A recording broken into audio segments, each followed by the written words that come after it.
Nigerians in the United States of America have pledged stronger collaboration with the federal government by showing more dedication, commitment, and high sense of patriotism to nation building. This was their standpoint during a webinar organized by the Nigerians in Diaspora Commission NIDCOM and the Nigerian Center, Washington. The Chief of Staff to the President, Right Honorable Femi Gbajabiamila, as well as the Minister of Foreign Affairs, Ambassador Yusuf Tuga, urged the diaspora community to consistently draw attention to national issues, especially on very recent developments in the country. We will bring to you the full package of the virtual meeting in this episode of The Diaspora as we celebrate the Christmas season and the New Year 2026. We also have our complimentary segment of Health Tips by Association of Nigerian Physicians in the Americas and PAR, our Food Corner, as well as our Diaspora of the Moment. This is your favorite show, The Diaspora. I'm Juliana Vincent Yakubu, your anchor. Please stay.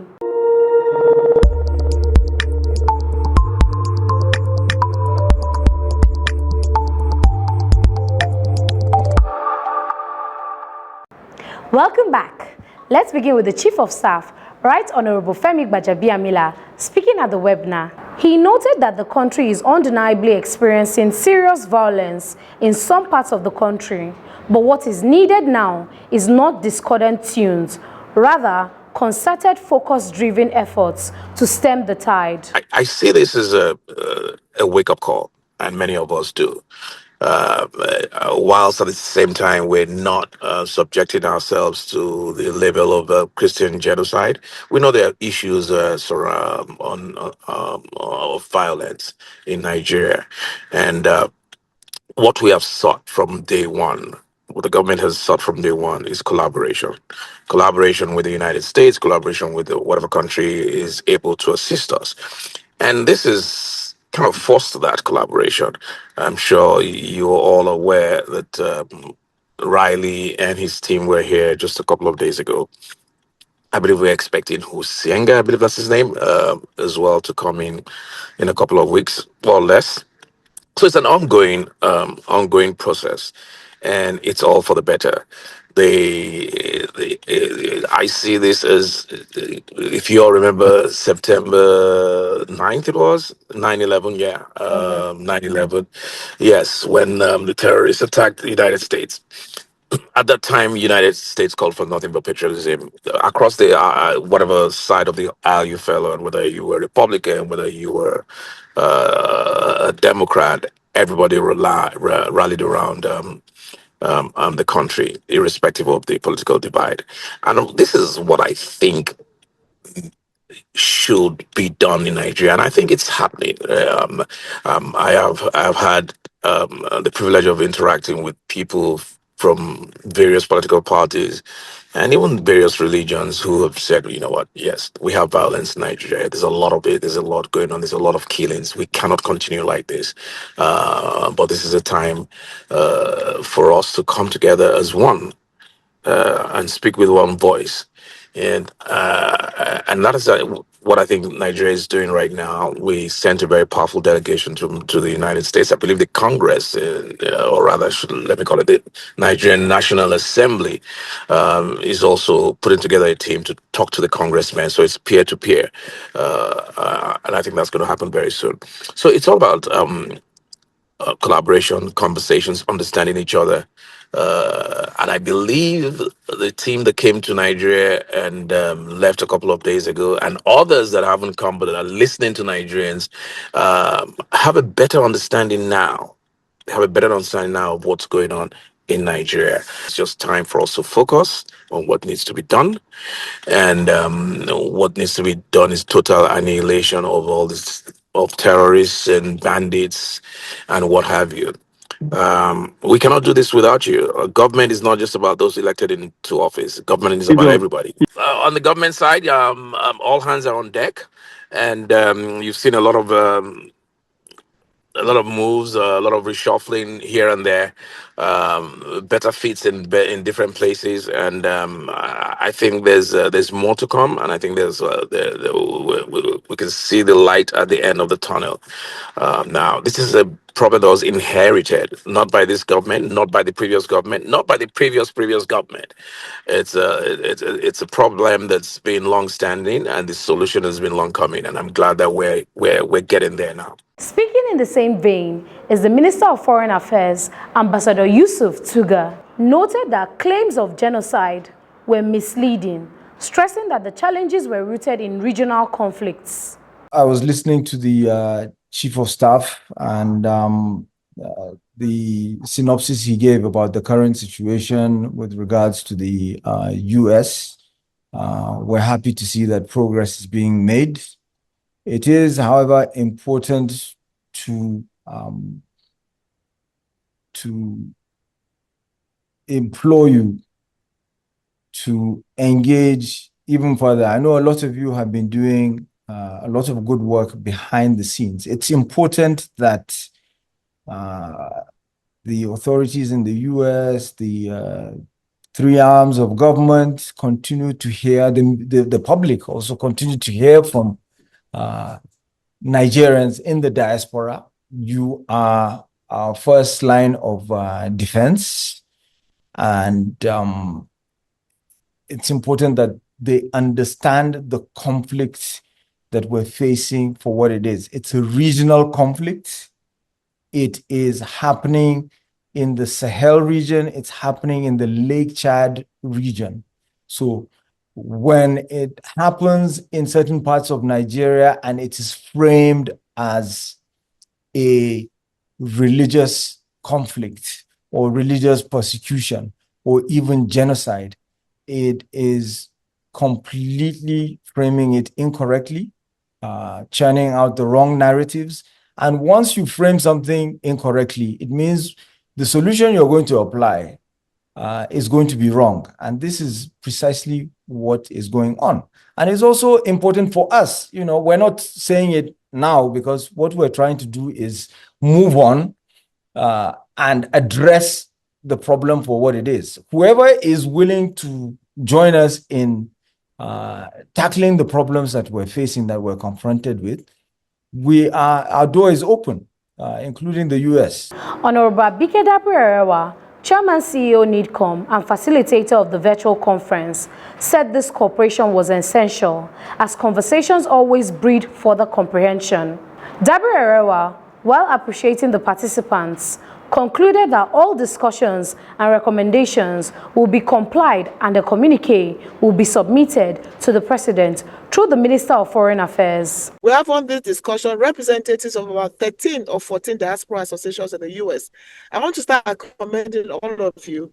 Immediately this issue started, they took the bull by the horns. A lot of them went to the parliament, spoke to their parliamentarians. This is to just brainstorm on this situation and the role of the diaspora in all of this. So that's just an overview of why we're having this. And then, Mr. At the end of this, we'll work with Mr. Ogunjimi. We'll come up with a communique recommendations which we'll send to the federal government of Nigeria through the Ministry of Foreign Affairs. So thank you very much. This has been engaging. This has been enlightening. We'll keep it up and do that as much as we can, maybe even once a month. And we look forward to seeing you physically next year with the minister to see you in person. Thank you very much. I will appreciate every one of you. We'll come up with a recommendation which I'll tell you will be implemented. Thank you very much. Thank you, everybody. Thank you. Mr. Gbenga Ogunjimi from the Nigerian Center, Washington, who moderated the event, stressed that the Nigerian diaspora represents the nation's global communities, and therefore diplomacy must go beyond government-to-government interface. I represent the Nigerian Center here in Washington, D.C. We are the civic community institutions for Nigerian Americans all across this United States. This issue of CPC is one that we've been on for a number of years now, actually. Leading to the first designation. We have led a number of community town hall meetings, congressional outreach, and even policy brief towards the CPC designation. We are a non-governmental organization. We tend to take a neutral stance, but we educate the community to be involved in the legislative process as Nigerian Americans or Nigerians living in America. Since this designation has happened, this has been our response. the very first thing we did was we led a coalition of very significant Nigerian American organizations that has weight and reach all across the country. And we said we have to provide some form of leadership for our community because they are looking up to us. And that coalition had a 3-point action plan. The very first one was we put out a press statement. The press statement was very measured, and we represented interests of both American and Nigerian communities. The second was we had a press conference. In the press conference, we outlined our policy recommendation to both governments. And the third is what we're doing right now. We had US and Nigerian government engagement. We met with the State Department, we produced our recommendation, and we are so thankful for NIDCOM for facilitating this interface to be able to reach out to the Nigerian governments with our recommendations. Overall, this has been our overarching position and request. Diplomacy in today's world cannot just be limited to government and government interaction.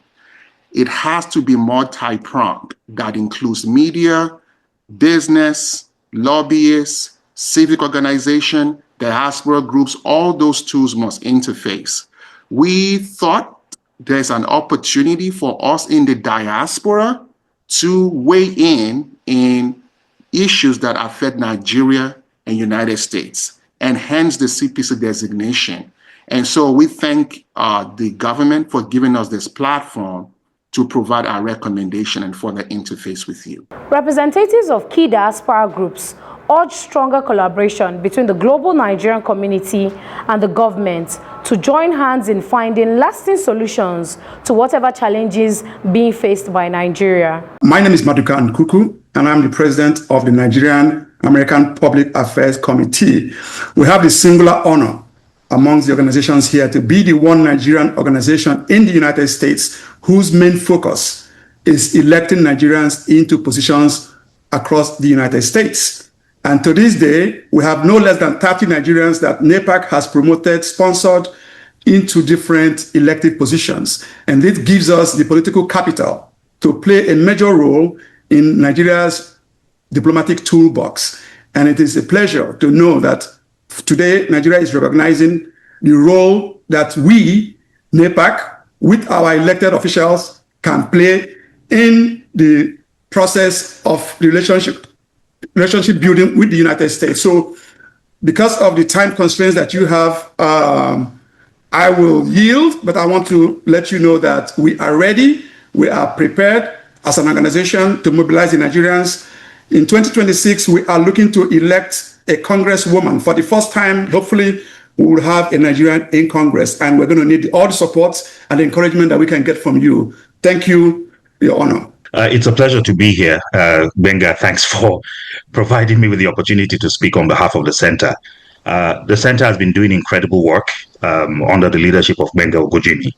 And just along with what Prince Maduka has said, the reality is over the last few years, one of the reasons why we can very proudly and confidently say that we are at the table having the appropriate conversations is because of the difference in posture that Nigerians and Nigerians in diaspora using groups like NAPAC and certainly groups like the Nigerian Center have taken. We're engaging with Congress. This designation probably would have happened way before now because Congress was pushing it. But part of the reason why it didn't move forward, we believe, was because we engaged. And we had made the case when it was still a legislative case that Nigeria had its security issues. Nobody can deny it. I'm glad that you very openly come out and said we do have security issues. But we're very clear with them that our issues were not, there was no genocide taking place. And that the insecurity we had was an equal opportunity challenge that was faced by both Christians and Muslims. So we're glad for the opportunity to engage. We're thankful that the Nigerian government is taking the right posture. We're glad to see the type of representation that we're having today from the most senior levels of government. And on behalf of the Nigerian Center, I just want to let you know that this is time for the government to leverage the citizens that it has in the US. It's so good to be a part of this coalition and to lend our voice.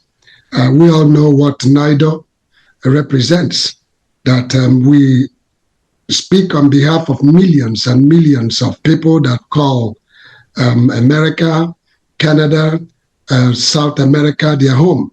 And just to join with what the previous speakers have said without taking much time, that it is time that we ask our government to collaborate with us as a coalition and as an organization that is based in the United States to deal with the situation at hand. Even beyond this, I will not take a lot of our time, but we are on the same page, because as a coalition,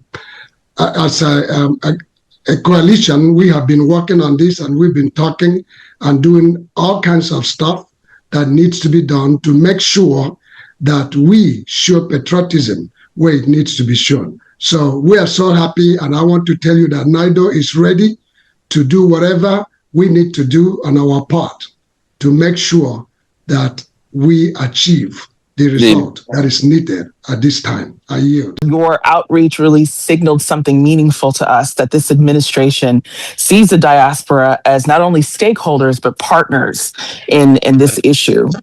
And so I will just quickly introduce my organization. I'm the president of the Nigerian Physicians Advocacy Group. The Nigerian Physicians Advocacy Group is a 501c4 affiliate group for the Association of Nigerian Physicians in the Americas. I know Dr. Dabiri is aware of our parent organization. And we were created because of the need to expand political advocacy around infrastructural issues that affect healthcare in Nigeria. And so that is why one of those issues, including insecurity, is really at the forefront of what we're advocating for, because we believe that insecurity is a real handicap to a thriving healthcare system.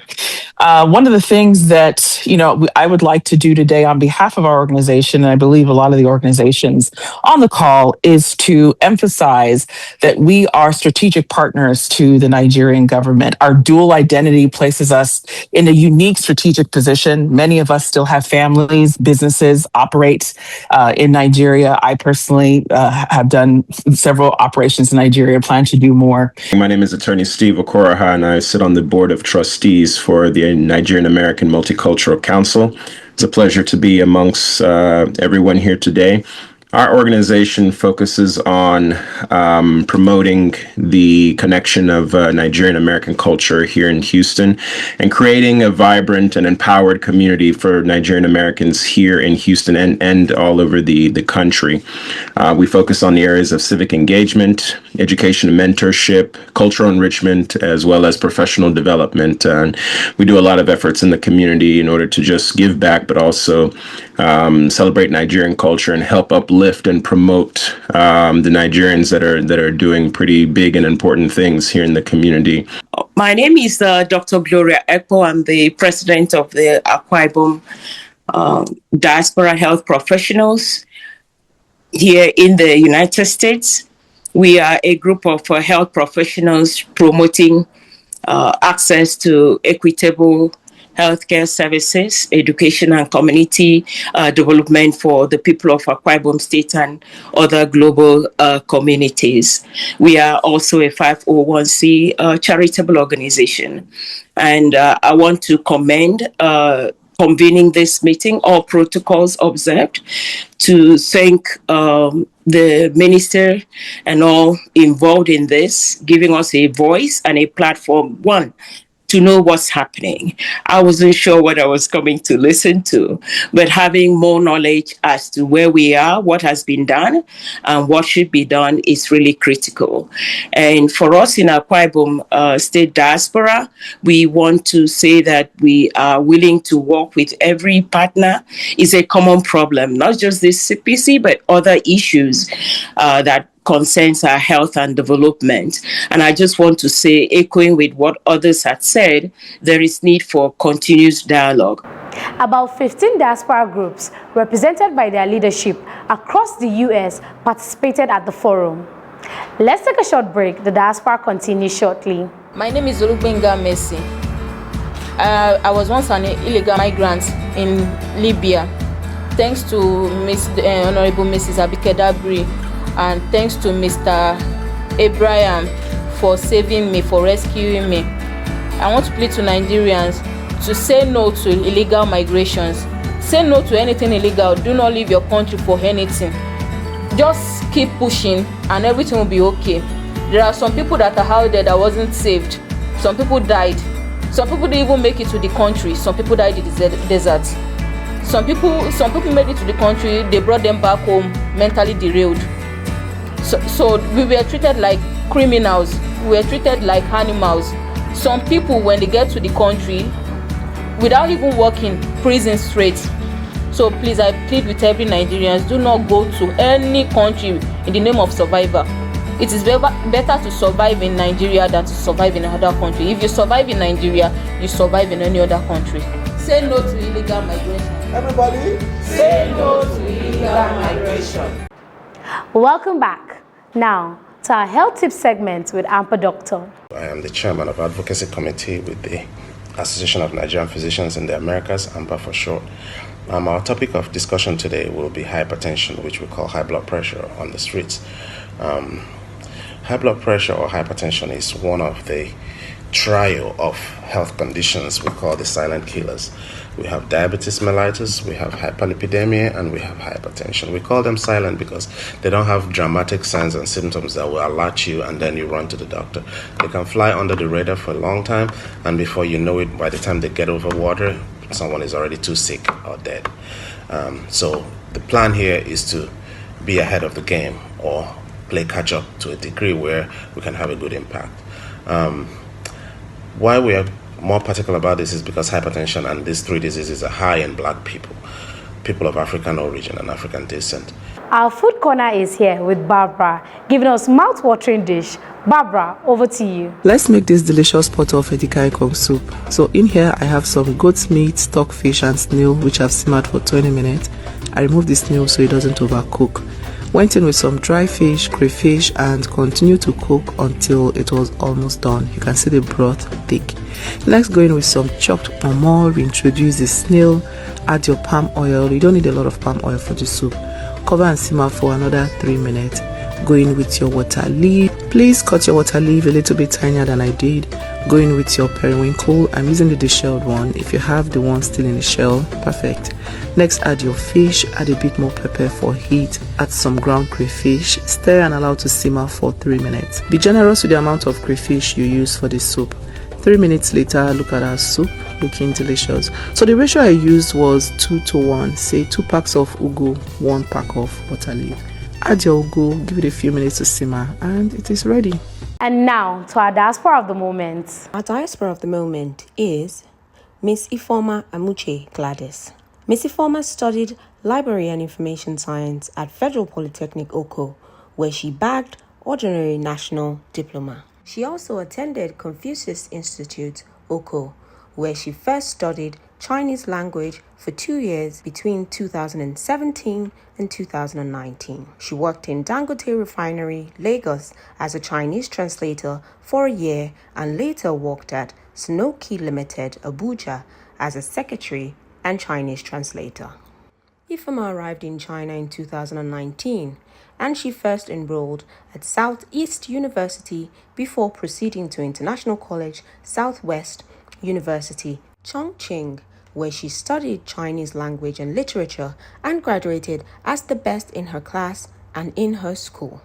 Ifeoma not only mastered the language but also excelled in Chinese literature and culture, earning her the Best Graduating Student Award out of over 9,500 graduates. She was not only academically outstanding, but also actively involved in various activities and competitions. She joined the International Student Poetry Performance Club and contributed to the group's win of the 2022 Arts Festival Poetry Reading Prize, surpassing 25 countries. Ifeoma is an inspiration to many young Nigerians who aspire to achieve excellence in their chosen fields. Congratulations, Ifeoma Amuche Gladys. We celebrate you as our diaspora of the moment. This has been the Diaspora for this week. Keep a date with us for another interesting episode of your favorite show, The Diaspora. I remain Juliana Vincent Yakubu. Stay positive.